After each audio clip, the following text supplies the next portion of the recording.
বন্ধুরা অনেক ধরনের সন্দেশ তো খেয়েছো, কিন্তু আজকে তোমাদেরকে দেখাবো একদম অন্যরকম পদ্ধতিতে সন্দেশ বানিয়ে। আজকে তোমাদেরকে আমি দেখাবো দই দিয়ে অসাধারণ সন্দেশ বানিয়ে, আর একদম সহজ পদ্ধতিতে বানিয়ে দেখাবো। বন্ধুরা একবার দেখলেই এটা যে কেউ বানাতে পারবে, আর এতটাই সুস্বাদু হয়, মুখে দেওয়া মাত্র কিন্তু মিলিয়ে যাবে।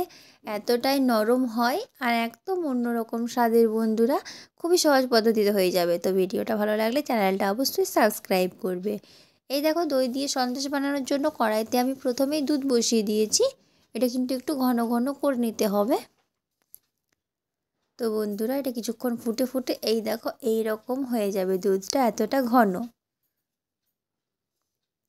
এই দেখো এখানে আমি নিয়েছি টক দই।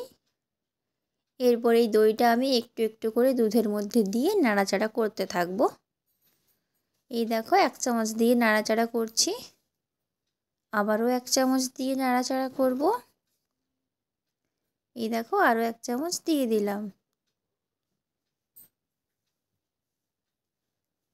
এই দেখো ঘন ঘন হয়ে যাচ্ছে। এই দেখো বন্ধুরা একসময় এই রকম ঠিক হয়ে যাবে, তখন আমি এর মধ্যে স্বাদ মতো চিনি কিন্তু দিয়ে দেব। চিনি দিয়ে আবারও একটু নাড়াচাড়া করে নেব। তোমরা যেমন মিষ্টি খাও ঠিক সেই রকম দেবে কিন্তু মিষ্টিটা। এই দেখো বন্ধুরা কত সুন্দর হয়ে গেছে। জলটা কমে আসলেই কিন্তু আমি এটাকে নামিয়ে নেব। দেখো আস্তে আস্তে জলটা কমে আসছে, কালারটা কিন্তু চেঞ্জ হয়ে গেছে।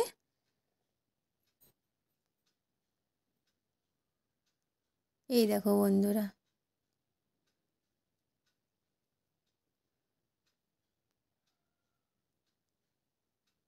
এই দেখো কত সুন্দর হয়ে গেছে, জলটা কিন্তু একদম কমে এসছে।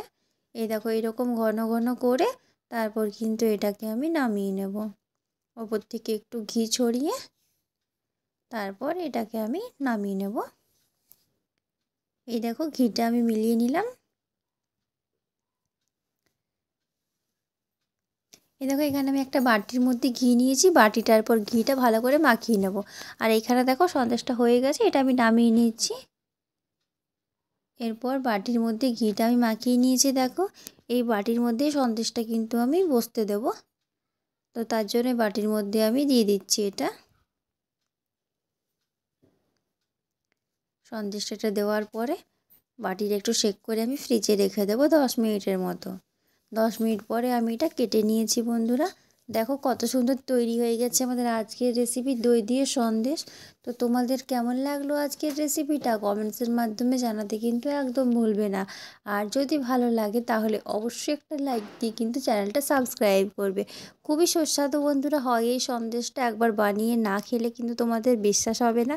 তাই অবশ্যই তোমরা একবার বানাও আর কেমন হয়েছে সেটা আমাকে জানাও। এরকম আরও ভিডিও পাওয়ার জন্য আমার চ্যানেলটা সাবস্ক্রাইব করে একটু পাশে থেকো। সুস্থ থেকো সবাই।